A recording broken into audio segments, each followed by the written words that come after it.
Halo semuanya, hari ini kita lanjutkan materi pengantar akuntansi terkait proses yang dilakukan dalam siklus akuntansi.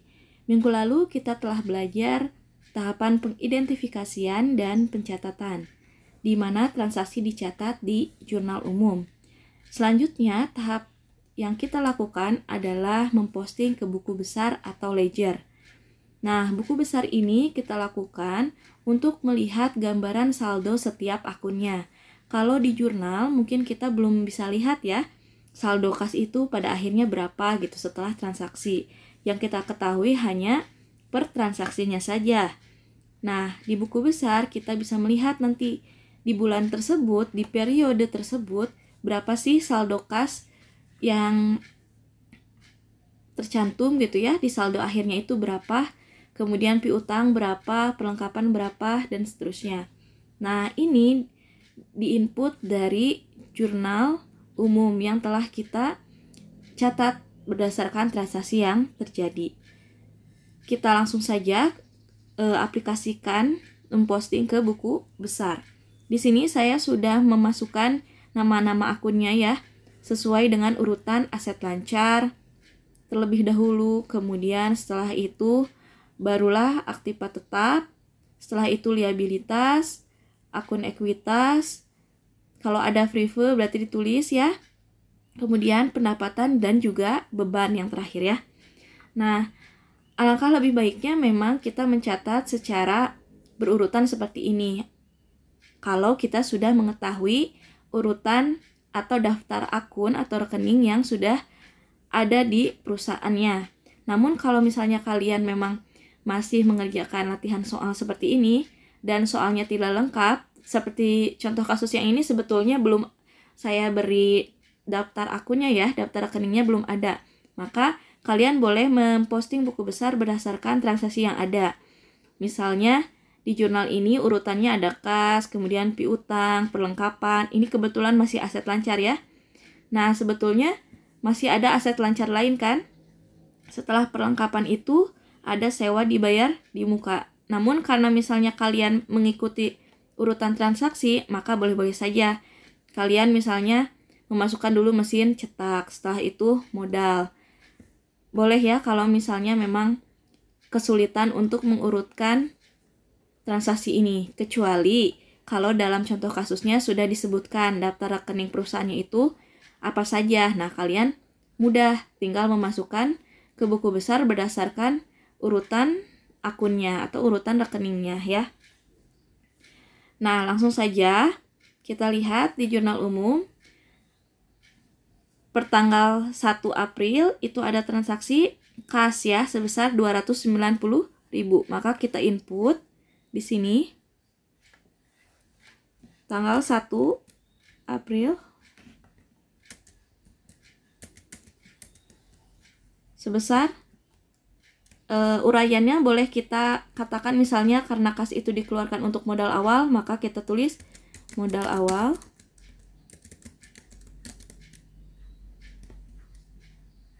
di debit atau di kredit, di debit ya, sebesar 290.000. Oh iya, ini yang kita gunakan adalah kolom tipe 6 kolom ya. Kalian boleh menggunakan kolom bentuk T atau 2 kolom, 4 kolom boleh ya. Kemudian saldonya yaitu debit dikurangi kredit. Karena kreditnya masih kosong berarti kita isikan debit ya. Sebesar 290.000. Selanjutnya piutang usaha 65.000. Jadi supaya tidak terlewat ya, lebih baik kita catat berdasarkan transaksi. Kalian boleh saja misalnya mencari kas dulu gitu ya, di tanggal 1, tanggal 2, tanggal 4. Namun saya takutnya ada yang terlewat kalau seperti itu, tapi boleh-boleh saja. Jadi di sini saya masukkan berdasarkan transaksinya, kronologis transaksi. Piutang usahanya 65.000 di debit juga.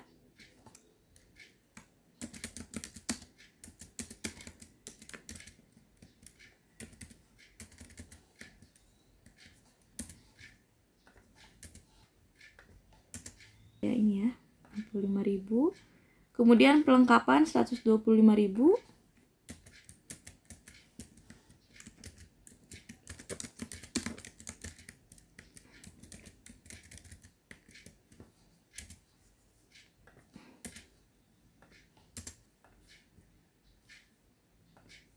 Kemudian setelah itu mesin cetak 3.500.000.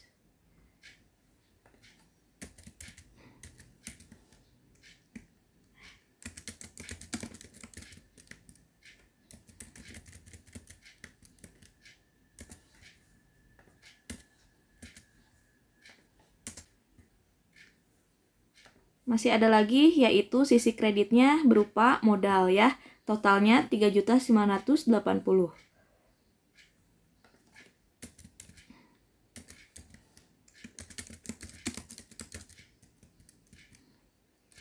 Jangan lupa perhatikan sisi debit atau kreditnya ya. Nah, kalau misalnya saldo normalnya itu memang di kredit, maka ketika kita masukkan saldo, ya kita juga masukkan di kredit. Ketika misalnya dia nanti ada di sisi debit, maka kita selisihkan kredit tadi dikurangi debitnya, berapa sisanya gitu ya. Jadi kita ikuti sesuai saldo normalnya. Di minggu lalu saya sudah sampaikan ya saldo normal untuk setiap akunnya. Nah, ini berarti ikannya ya. Itu untuk tanggal 1. Sekarang tanggal 2 kita masukkan juga sewa dibayar di muka terhadap kas. Sewa dibayar di mukanya di debit. Nah, fungsinya ada ini, keterangan adalah untuk memudahkan kita menjelaskan di buku besar ya. Kalau misalnya ini memang sudah ada nomor akunnya, lebih baik diisi juga ya nomor akunnya di sini. Misalnya untuk kas, ini nomor akunnya 111 gitu ya. Ini nomor akun dan nama akun tergantung perusahaannya ya. Jadi tidak semua perusahaan memiliki nama akun dan nomor akun yang sama. Bisa saja dalam perusahaan A dia menamai akun kas misalnya, tapi di perusahaan B dia menamai kas kecil atau misalnya kas dan bank gitu ya. Nomor akunnya pun bisa 111, bisa diawali dengan 101 misalnya. Yang jelas kas memang biasanya berada di urutan pertama dalam nomor akun. Nah, ketika kita sudah memiliki nomor akun, maka kas yang tadi sudah kita input ke buku besar agar kita tidak terlewat, maka di sini kita bisa isi 111 ya. Supaya apa? Supaya kita mengetahui bahwa transaksi yang ini sudah kita input ke buku besar, sedangkan yang masih kosong nomor rekeningnya berarti belum kita input. Begitu ya, teman-teman. Dan ini juga referensinya bisa kita isi dengan JU1 misalnya, Jurnal Umum halaman 1. Untuk input lengkapnya seperti itu ya. Misalnya ini nomor akunnya 112, karena masih dalam satu kelompok aset lancar, ini kita isi 112. Kemudian perlengkapan 113.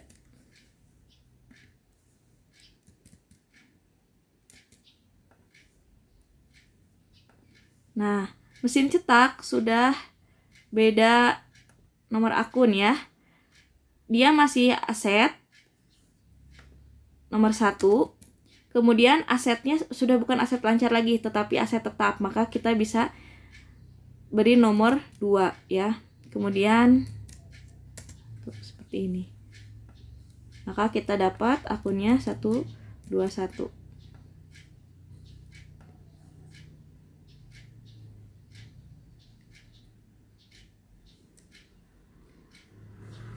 Untuk aset masih golongan 1. Kemudian untuk utang golongan 2. Maka untuk modal kita bisa beri golongan 3 ya.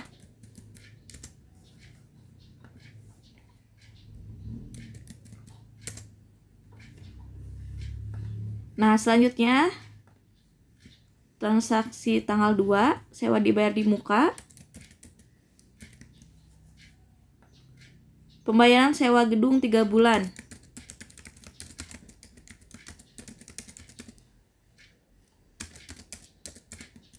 Sebesar 60.000.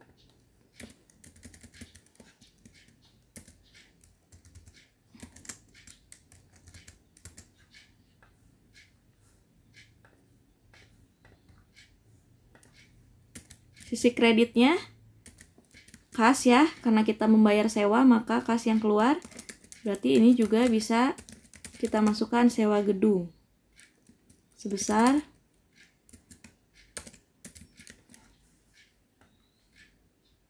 60.000. Berarti di kredit ya. Nah, ini karena saldo normalnya debit, kemudian ini ada muncul kredit, maka harus dikurangi ya. Kalau misalnya debit ketemu debit itu ditambah, tapi ketika berbeda seperti plus bertemu min, berarti kan dia harus dikurangi. 10.000 tambah debit dikurangi kredit. Itu ya. Berarti saldo kas ini pada tanggal 2 sebesar 230.000 ya, jadi kelihatan saldonya. Selanjutnya tanggal 3 membeli mesin cetak namun secara kredit. Jadi nanti yang muncul adalah utang. Mesin cetaknya 1.800.000. Kita masukkan ke sini tanggal 3 ya.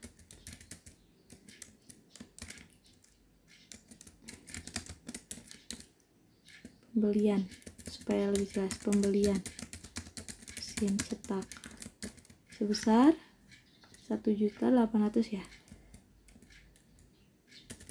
Berarti mesin cetaknya bertambah ya.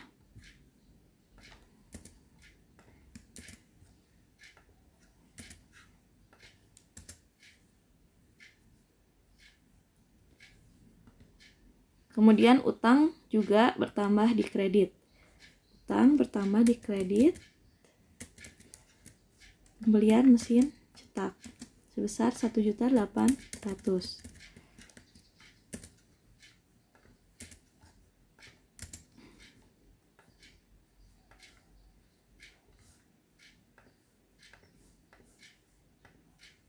Selanjutnya tanggal 4 ada pembayaran piutang dari debitur ya. Pihak lain membayar utang ke kita, berarti kasnya bertambah sebesar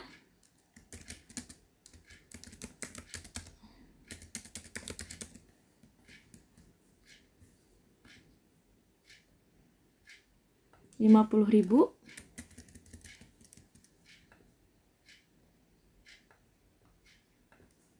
Kemudian piutangnya juga berkurang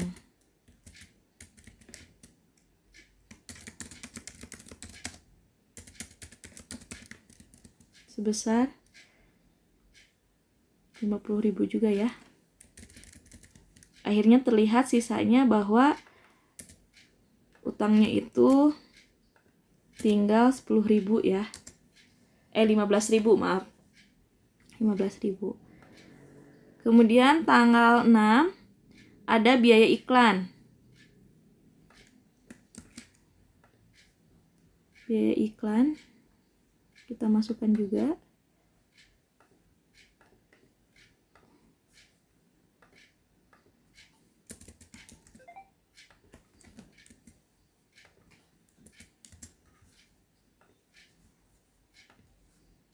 Tanggal 6 sebesar berapa ya? Saya lupa. 15.000.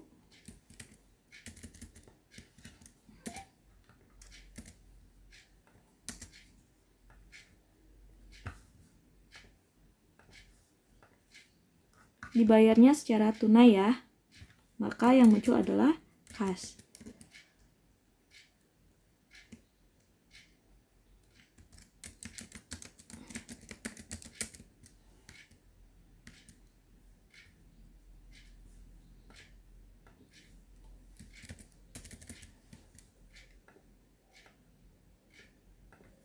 Jadi yang memang liquid itu kas ya, dia yang akan lebih banyak transaksinya biasanya.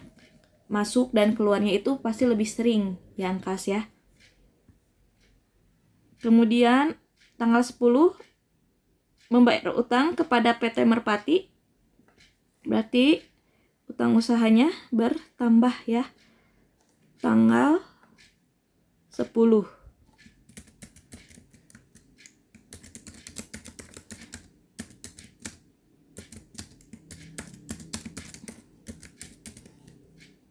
Merpati sebesar 100.000 ya, 100.000.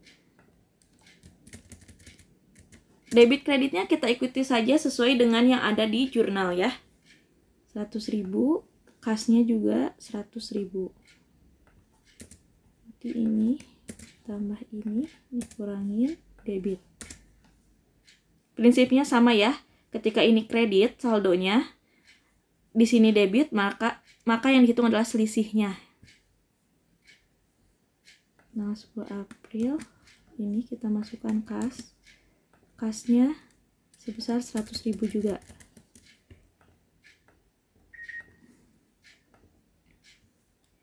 Tanggal 13 ada pembayaran gaji pegawai ya.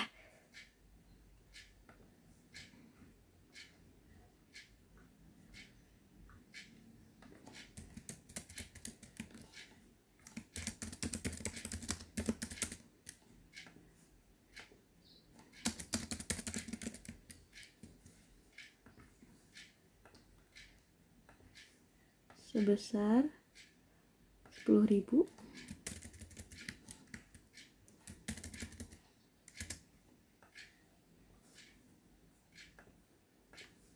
Selanjutnya kasnya juga kita kurangi sebesar 10.000.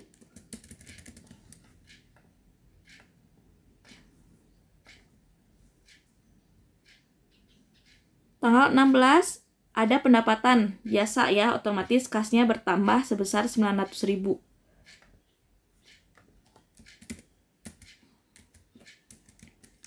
Pendapatan dari percetakan boleh, pendapatan jasa boleh ya, 900.000.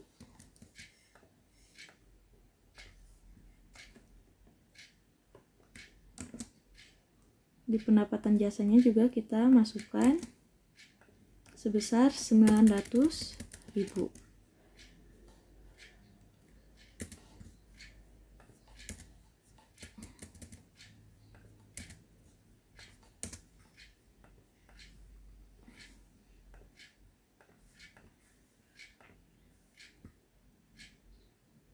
Kemudian tanggal 20 membeli perlengkapan.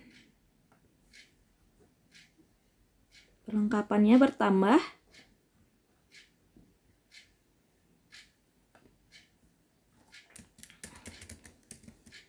pembelian perlengkapan sebesar 350.000.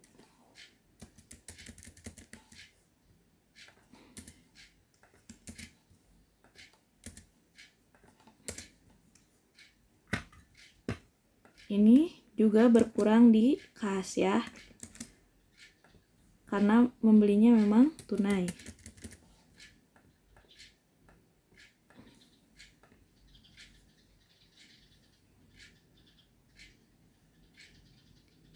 Tanggal 27 membayar gaji pegawai lagi sebesar 10.000.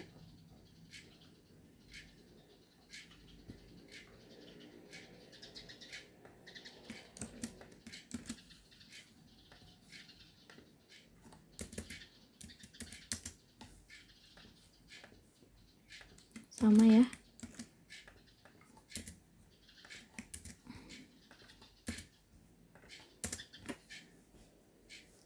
Dan kas.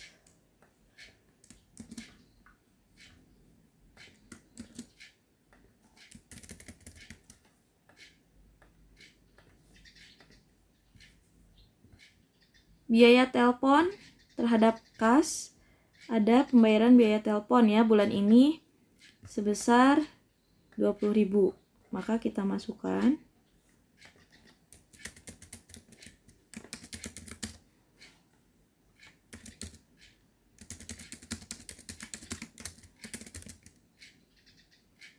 Ini jangan lupa refnya bisa diisi ya, JU1 gitu ya. Saya lewat tadi supaya cepat. Sebesar 20.000.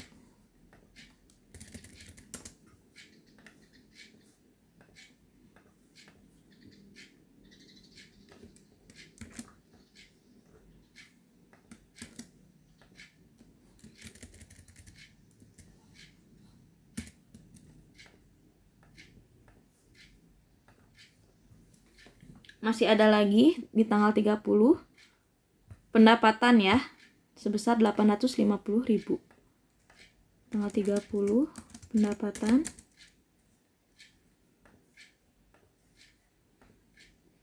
850.000, kasnya berarti bertambah. Kemudian di pendapatannya jangan lupa kita masukkan juga.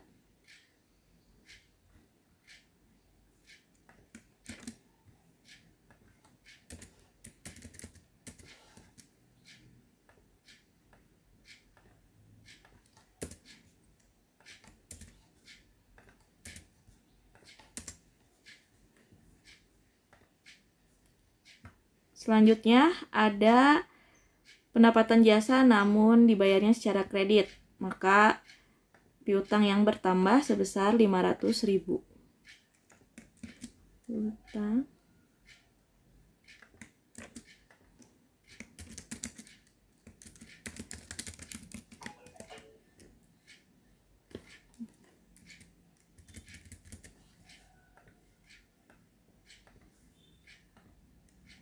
Piutang sebesar 500.000 dan pendapatan jasanya juga 500.000 ya.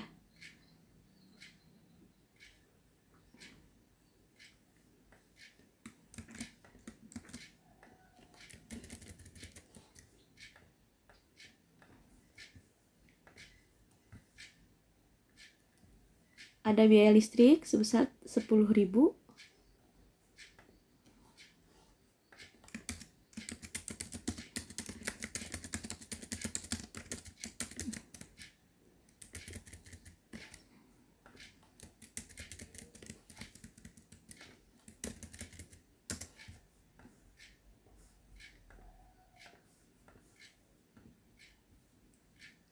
Kasnya jangan lupa kita masukkan.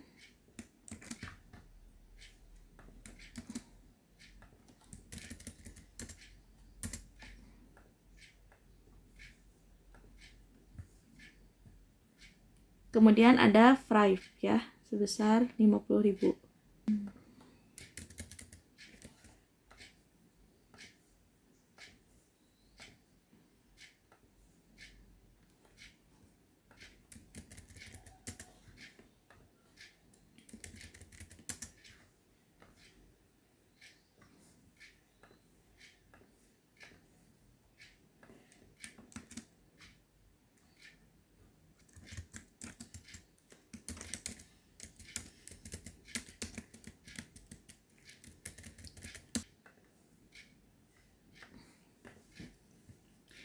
Dari sini kita bisa melihat saldo masing-masing akun. Kas di 30 April ternyata saldonya menjadi 1.465.000 sekian. Kemudian piutang usaha juga terlihat dan akun-akun lain juga terlihat.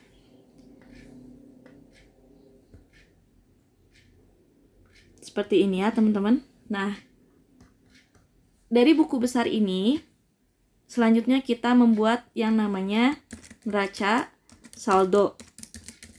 Jadi neraca saldo ini merupakan ringkasan saldo-saldo yang sudah kita masukkan di buku besar berdasarkan transaksi ya. Nah, dimulai dari akun kas.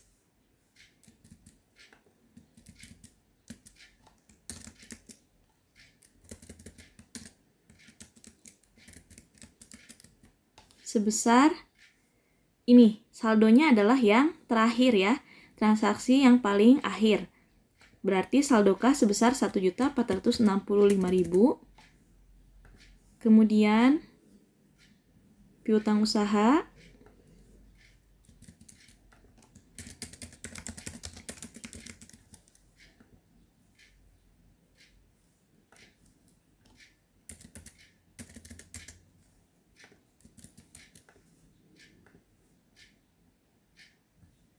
Pelengkapan.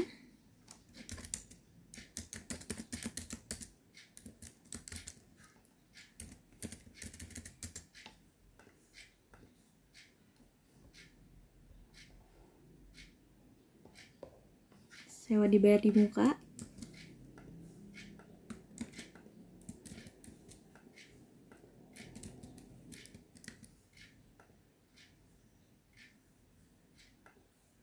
Rp60.000.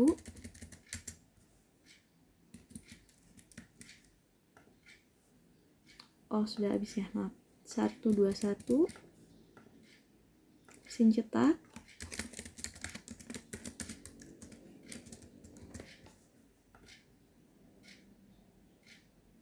Rp5.300.000. Nah, selanjutnya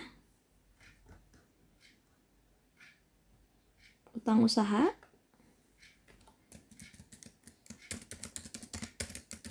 Jangan lupa ini utang usaha saldonya di sisi kredit ya, sebesar Rp1.700.000. Nah, begitupun seterusnya kita masukkan buku besar sampai akun yang terakhir. Nah, maka muncullah seperti ini ya hasilnya. Ini sudah balance. Untuk utang di sisi kredit, modal di sisi kredit, prive ini di debit karena saldo normalnya memang di debit, kemudian pendapatan jasa di kredit, biaya-biaya juga di debit. Nah, begitu ya teman-teman. Jadi setelah memposting buku besar, kita buat neraca saldo untuk mengetahui berapa saldo dari tiap akunnya. Mungkin sekian dulu yang dapat saya sampaikan terkait buku besar dan neraca saldo. Mudah-mudahan apa yang saya sampaikan cukup jelas.